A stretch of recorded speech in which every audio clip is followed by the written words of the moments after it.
So White Pass ski area is located about 17 miles east of Packwood in southwestern Washington. You can see Mount Rainier. There's a beautiful viewpoint of Mount Rainier. You're not too far away from Mount St. Helens. Lots of beautiful scenery. It's one of the most beautiful drives you could make. White Pass is a very unique ski area because it's so family-oriented. There's so many different variables in the terrain, from the black diamonds to the very easiest slopes where the new tube teaches many of the young people how to ski or snowboard. I think that one of the reasons that it is so family-oriented is that the staff is so family-oriented. We really have become a tight-knit bunch. We've raised our children there, and we want people to feel that. And we really go above and beyond to make everyone comfortable and feel welcome.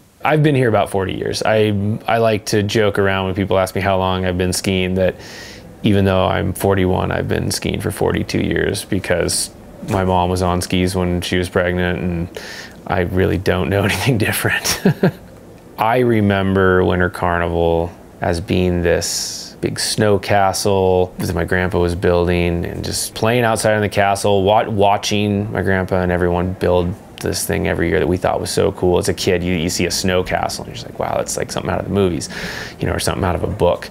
And so watching them build it was just as cool as actually seeing the completed castle and playing on the castle during Winter Carnival. And it's just always been an awesome thing, because it's a weekend out of the season that it's not just about skiing, it's about fun in the mountains, and it just adds to that family element of White Pass. It just, one more thing that makes it feel cool, just feel like home and feel comfortable. Winter Carnival now is an unbelievably huge winter festival that is set up as a celebration for our communities. And you know, we draw from Packwood, we draw from Yakima, and then folks who come here and spend the weekend come from all over the state of Washington and Oregon. So it's an annual party for all of these people who want to celebrate winter. You know, somebody just asked me the other day why we do these giant events that take so much effort, like Winter Carnival. And it's so important because not everybody had a mom and dad that took them skiing. Not everybody has a family that routinely comes to the mountains.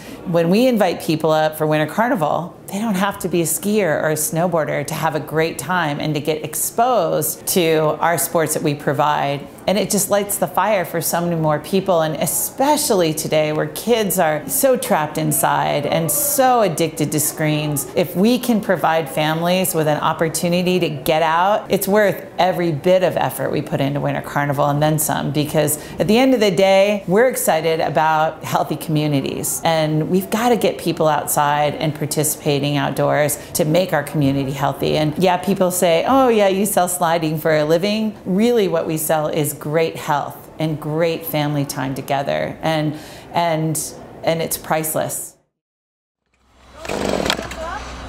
Oh, thanks.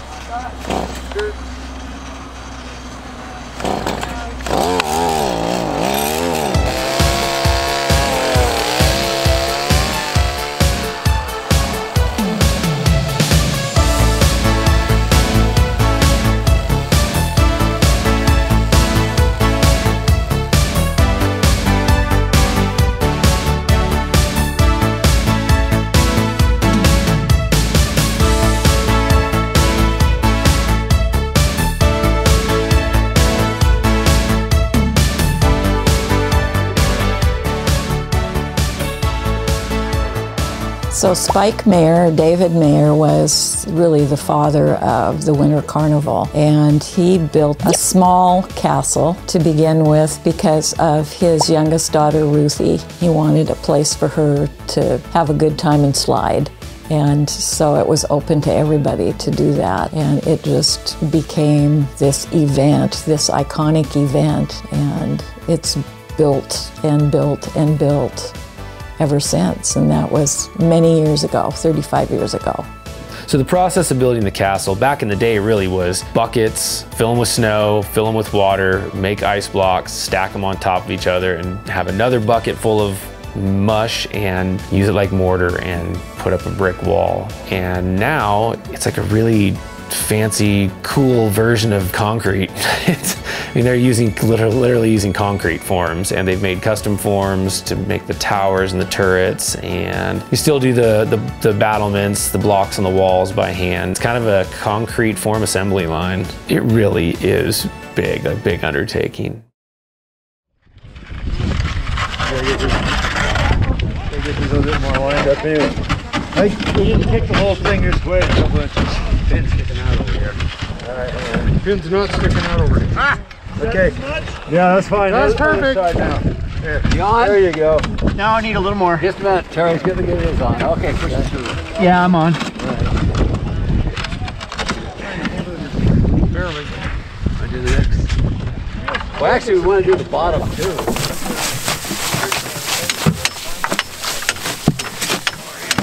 All right. We handled it. I only scared him once. What is that stuff called? Vegeline. We coated them with Vegeline, Pam, basically. Generic Pam, you know. We're bedding somewhere. When you'd stomp, the slush would splash up on the wall and just flash freeze right to the form. So and it would freeze really hard. By the time you pulled this off, you get that kind of a look up there where it's all pockmarked and everything. So today we cleaned them up and coated them with the spray-on Vegeline. Ooh, yeah, and it's allergen free, everybody. So nobody will be sneezing. This is a snulker, a snow culker. And get some slush in there. And there's all these holes. You can see the slush coming out. And it fills the holes. Cool. Yeah.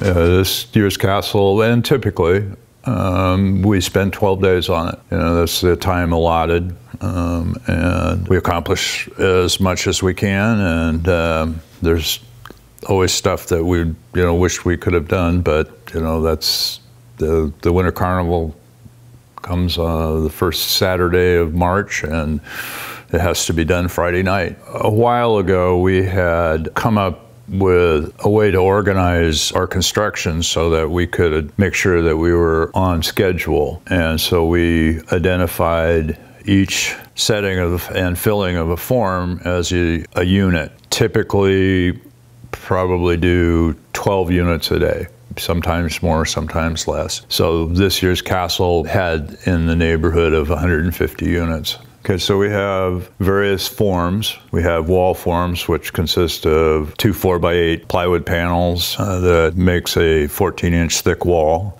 We have varying size column forms, which are roughly cylindrical forms that we fill with compacted snow. And so each one of those is considered a unit. And they vary in volumes, but it's just a way of kind of keeping track of what we do.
We ended up having about 30 volunteers that worked off and on for a solid 2 weeks. And prior to that 2 weeks, there were several days where we were working here in the shop on painting the forms and the snap ties, and so it's probably 2.5, 3 weeks that it takes to prepare and then execute. Well, the first thing I would say is about the volunteers is that the average age is early to mid-60s. And these are people who have a great work ethic. The reason that they're still doing it in their mid-60s is because they enjoy physical activity. For us senior members, we're just tickled to death that we can still do it. Yeah, I'm Terry Shively. I'm Catherine Shively. We've been working on the castle about 5-6 years, and yeah, we enjoy it. We work in different conditions. It could be a great day, and then the next day could be like 9 degrees, could be windy, could be snowy. Yeah. But we're still there to get it done. Well, we start early in the morning with a little bit of breakfast, and then we come out here and just work our tails off. We're slushing, we're throwing snow, we're building walls. It's very, very time consuming and exhausting, and at the end of the day we go home and just collapse and get up and do it again the next day. But it's all worth it. It is a lot of hard work, but it's that really good hard work where at the end of the day you feel like you did something really worthwhile, and it's a great tired, so you're willing to get up and do it again. It's the hardest I work all year, for sure, because I'm a white-collar office job during the week. But it's very rewarding to accomplish something this big. And I realize doing it with others, I don't want to be the one not pulling my weight, so it makes it easy to work hard when everyone else is. I've been to quite a few ski areas, down in the Tahoe area, here in the state of Washington, and I've never seen anything like this. It's pretty impressive to come up here, see this, and just enjoy the moment.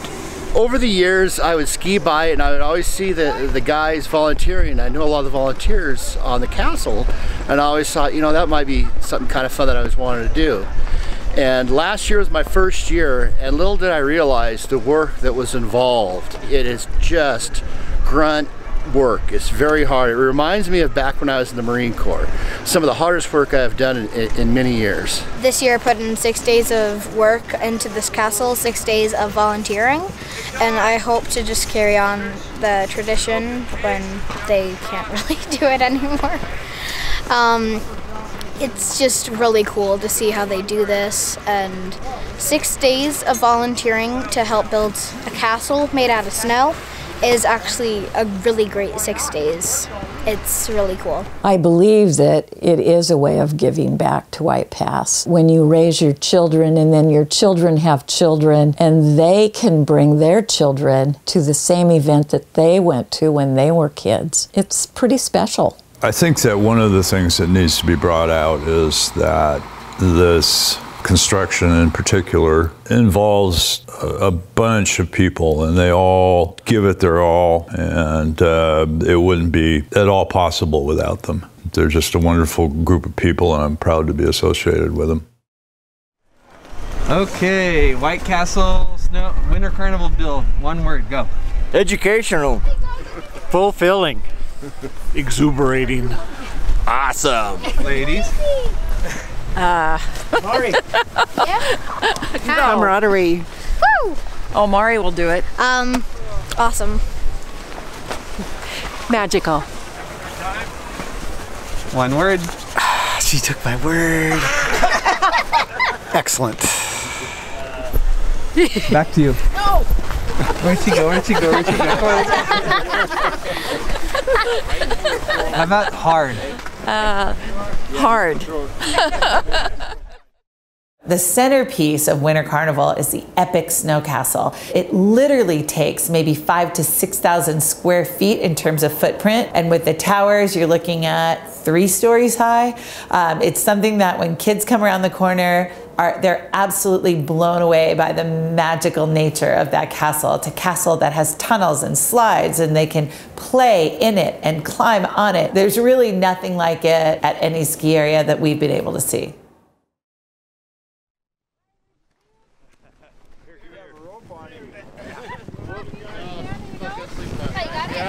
Man, I haven't done this in decades. Yeah. Okay, slide forward, lock arms. Okay, then line up behind. My butt. Want to grab this. Lean back so your butt's up. Like floating Yakima. Here we go.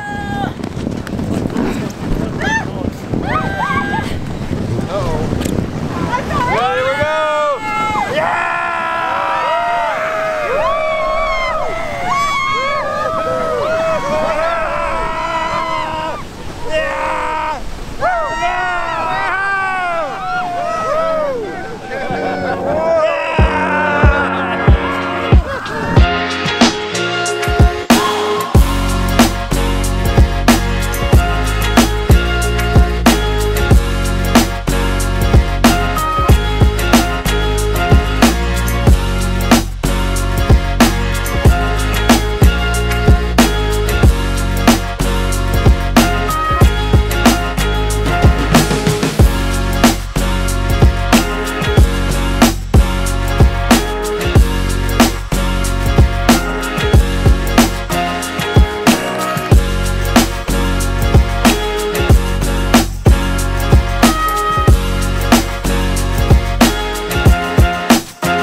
An event like Winter Carnival is worth the struggle because in life we need to celebrate all the different events. We're celebrating snow and bringing people together that have never experienced it before, bringing people together that have never skied before, but perhaps because they see the excitement and the fun that others are having, they will end up loving a snow sport. So if you are in southwestern Washington around the first weekend in March, you should check out Winter Carnival at White Pass.